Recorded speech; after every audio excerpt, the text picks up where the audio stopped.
Hello everyone, Daniel Kerr here. So, lately I have revived my passion for buying home and toy keyboards from the 1980s and putting mods into them.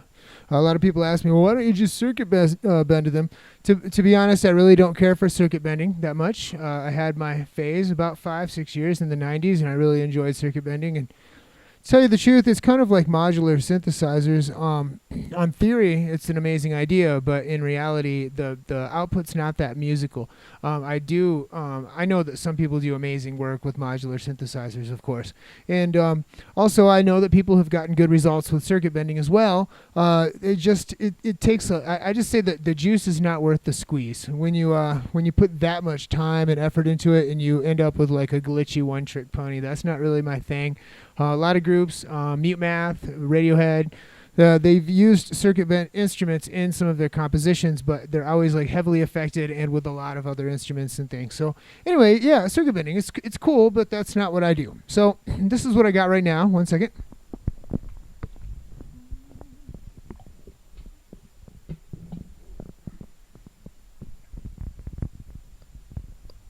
Okay, so this is a Yamaha PSS-480, and this Yamaha, it is a 2-operator FM synth from the late 1980s, okay? It does have MIDI, so that's pretty sweet. That's one good thing about it. The sounds, fresh out of the box, are pretty so-so, exactly what you would expect from a keyboard of this, caliber.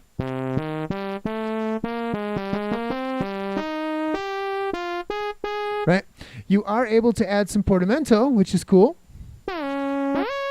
Right? And some sustain and reverb, which really helps out a lot. Okay? Now, the thing about these keyboards, the ones I like to modify the most in the Yamaha PSS and PSR line are the ones, there's a rare handful, 480, PSS-460, 360, 560, 570, 470, 680, 780, and I think 790, but 790 might be vector synth. Nonetheless, they have editable either sliders, or in this case, they have editable buttons that you can use to edit the synth engine. So if I go to modulation level, we can listen.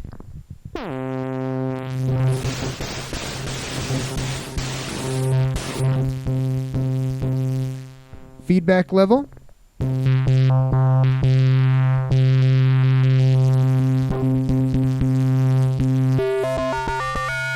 And that last one is you can edit the frequency or the pitch, like the octave of the carrier tone and the modulator. So that's kind of sweet. You also have a separate attack rate and decay rate, or release rate rather, for the or sustain rate rather, for each of the 2 operators. Okay, so that's all right. Now what I've installed is a TC Electronic flashback clone, right? And it doesn't mimic the 4x4 version, right? For some people who have asked, but it has a lot of good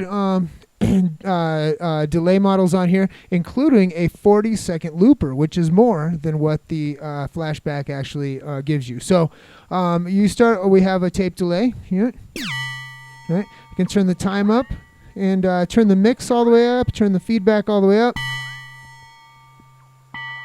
Right.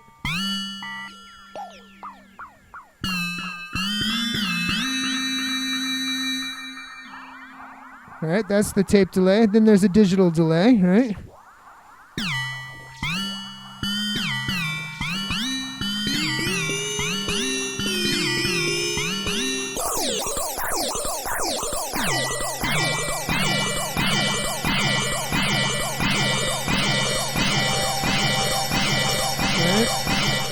Turn the mix and repeat down a little so we can hear what we're doing. I'll change some voices here. All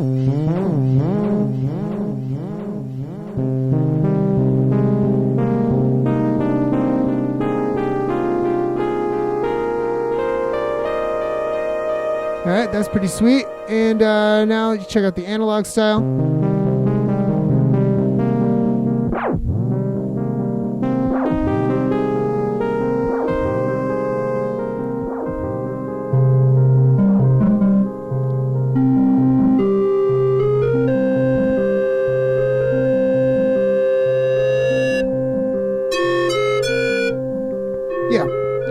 lots of cool stuff. There's a ping-pong delay, right?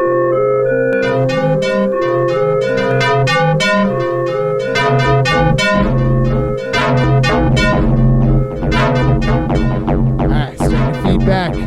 That's what happens with these guys when they get out of hand.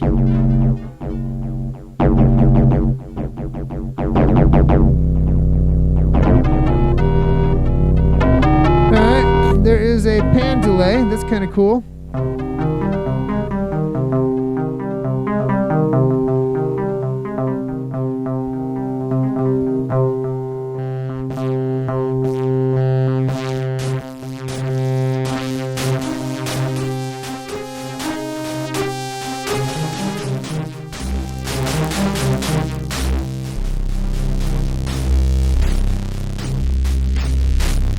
Alright, and then there is a reverse delay. Oh, a modulation delay.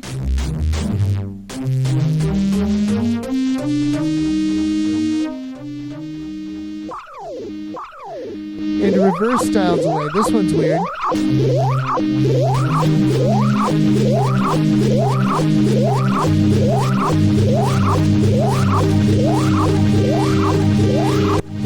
And they repeat all the way down so we can start it over. Listen.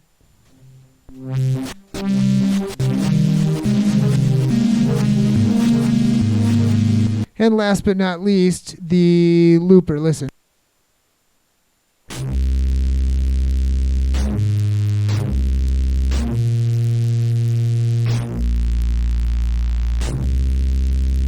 Now I can change voices and overdub.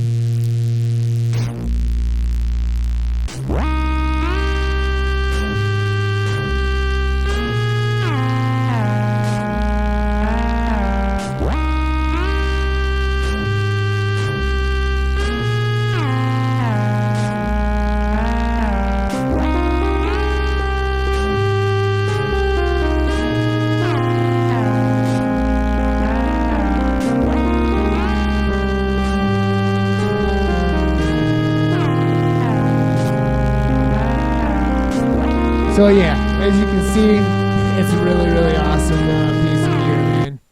Now I've really kind of gone all out. So some of the things, I'm going to turn the camera off, or turn the microphone off in a second, move the camera, and I'm actually going to put a little couple-minute performance together so you can see how it works in action with two hands and all that. One thing I had to do is I had to actually cut away the side of the chassis. Check it out. To fit that circuit inside of that speaker cabinet. Usually I don't have to do that, but this time I did. So these cords are kind of attached permanently. I'll be taking them out with me. The batteries are completely unhooked. I actually used that circuitry inside to power this device from the power supply. So that's how that works. And then the speakers are gone. Obviously, I had to remove them to put circuitry into both sides. Actually, both sides. I was thinking about adding a filter here to make it really, really set off. Now the thing is I'm also thinking about sending a pulse from MIDI, from an incoming clock, to sync the looper. So I'm not really sure if I'm going to be able to do that very, very easily yet. I'm going to clean this up a little bit around here and add some things to make it look a little nicer. But yeah, that's exactly how this thing is working. It's really, really elevated now. It's a beautiful piece. All of the drums and all that crap, they all work, you know. Maybe if I added an overdrive, the drums would sound sweet with the looper, you know, who knows. But anyway, so yeah, check out this little performance. I hope everybody is blessed.